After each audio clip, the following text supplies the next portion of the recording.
I don't know about you, Tom. Sunday was watching Rory win AT&T Pebble Beach on the mothership CBS, and then all of a sudden, all this coaching news happens late Sunday night. A lot of notable changes out there. The big one, let's start.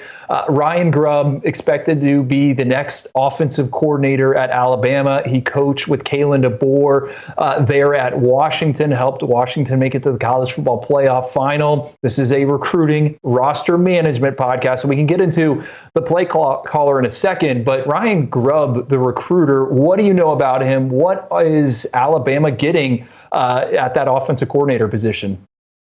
I believe they're getting an active recruiter who cares about relationships, a guy that is going to be an asset for Alabama recruiting moving forward. And he's got a lot to stand on, a great resume. He can sell a lot when it comes to his offensive structure and what he's done in the past. And I think that Alabama fans, I think Alabama current players and top targets are going to be very excited moving forward. And I think that he loves to throw the football. And I think that Keelan Russell, top targets like Sadarian Morgan, Tristan Keys, I think that they're going to be very excited about the direction under him and Kalen DeBoer in Tuscaloosa.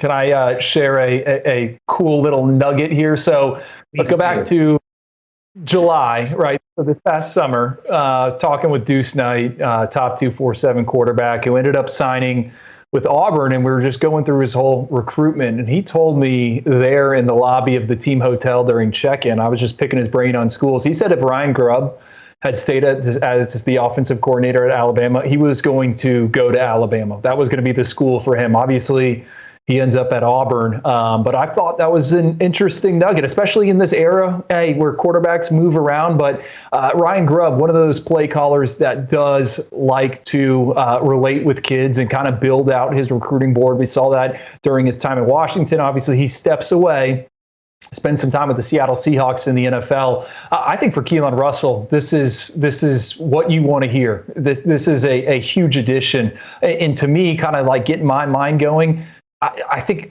the odds of Keelan Russell playing as a true freshman just increased with Ryan Grubb showing up there in Tuscaloosa. Couldn't agree more. I think that the combination, that trio, when you add Nick Sheridan in there and Kalen DeBoer, again, there's no happier man on campus because what they're going to do with him, and I mean, they got to be salivating when you put all four of those guys in a room. It's going to be special, and it's going to be special quickly. Yeah, Keelan Russell, high volume passer, right? Extremely accurate. He is a playmaker. He can touch all different corners of the field. You can move him around and do all that. So good news for Alabama if you're hoping for some success here in 2025 post Jalen Milroe. Okay, Ohio State, they lose both of their coordinators. Chip Kelly last night reported he's going to be the new OC for the Las Vegas Raiders. Jim Knowles, he already left Columbus for Penn State, going to take the same position there. Jeremiah Smith seemed to be pretty upset about the Chip Kelly news. He tweeted out, what was it, a heartbroken emoji. Remember, Jeremiah Smith in that national title game, he ran that nice little pre-snap whip route and strolled into the end zone. So, Tom, we were talking before the show. I don't think you view like Chip Kelly as a recruiting loss for Ohio State. And maybe the same thing with Jim Knowles. I'm not going to go as far. So Jim Knowles, I mean, again, both of these guys cared enough about recruiting and did a better job than I think most people expected. So I will give them that. Like, both have gotten rave reviews from prospects who, again, they're not going to speak poorly of these guys. So I will say, especially when it came to quarterbacks, I thought Chip Kelly did a really nice job. And especially when it came to like linebackers, I thought Jim Knowles got a lot of credit for landing guys in the past.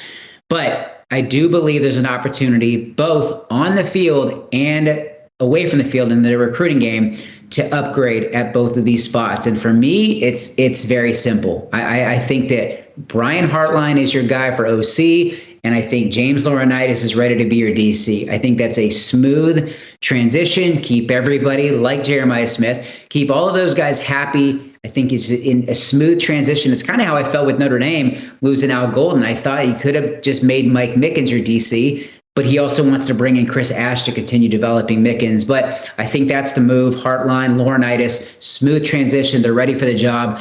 And I think Ohio State could keep it cooking at that point. Hartline, just an ace recruiter, man, down in South Florida. I mean, he has the key to the city, especially in Broward County, which is where Jeremiah Smith's from, which is, where Brandon Inniss is from. I couldn't agree more. I do think what is kind of interesting, Tom, is, Chip Kelly is kind of a big reason why Julian Sayin left Alabama for Ohio State. And Julian Sayin is expected to take over for Will Howard, a former 5-star prospect. You don't think this would force him to kind of recalibrate where he's at? I mean, 3 schools in 2 years, you really haven't played all that much. I mean, we don't think he could go like into the transfer portal or anything like that. I think it would be a mistake. I think at this point, I think you stay with what you're familiar with. You stay in the building. You stay around the guys like Jeremiah Smith. What is he going to do? Leave for more talent? That's clearly not the case. They are loaded at Ohio State at a variety of positions. I think that they're going to just kind of keep it rolling in Columbus. And again, it's not decided. Lincoln Kienholz is going to battle for it. Who knows if they decide to do something in the portal? But I think it's Julian Sayin's show, and I think he's ready for the moment.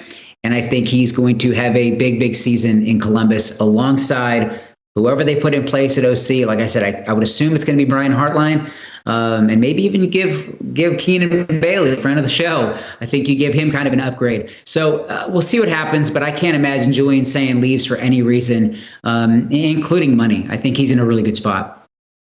Embarrassment of riches there for Ohio State. I mean, obviously Jeremiah Smith, right? Jeremiah Smith. That's all we talk about on the 105. But Brandon Inniss is back. Carnell Tate's back. And then they got this kid, Quincy Porter, who finished as a 5-star on 24/7 Sports, who we loved at the Navy All-American Bowl. The more I just kind of look at Ohio State's two deep, the more I dig into his senior tape, the more I go back to what he did in San Antonio. I think he could play as a true freshman. Someone has to flank Jeremiah Smith over the next 2 years. And I'm kind of starting to wager that guy might be Quincy Porter. Hey, Tom, one more notable, and this one kind of flew under the radar.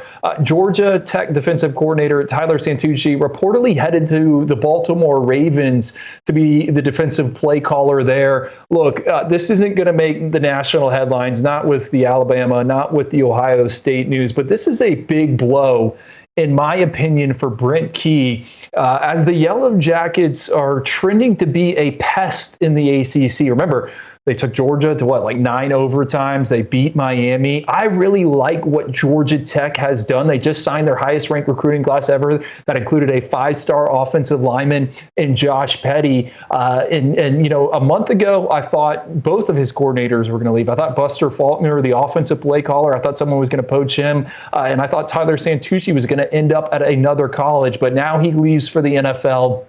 I do think this is a blow for a Georgia Tech program where it's clear they have things headed in the right direction. They have an identity on offense, right? They want to run it. They want to use some eye candy. And then on defense, they're fast, they're physical, and they're aggressive. So I want to see who Brent Key tabs to take over there because, again, I think Georgia Tech in the new look ACC, they're going to sting some people, pun intended.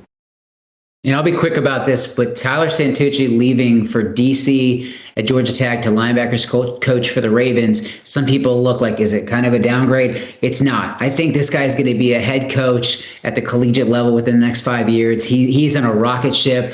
I mean, you talk to people behind the scenes over the years, like a Mike Elko, Clark Lee. This was the guy that was next man up. So very excited about Tyler Santucci. I don't think he lasts too long in the NFL before he becomes a head guy.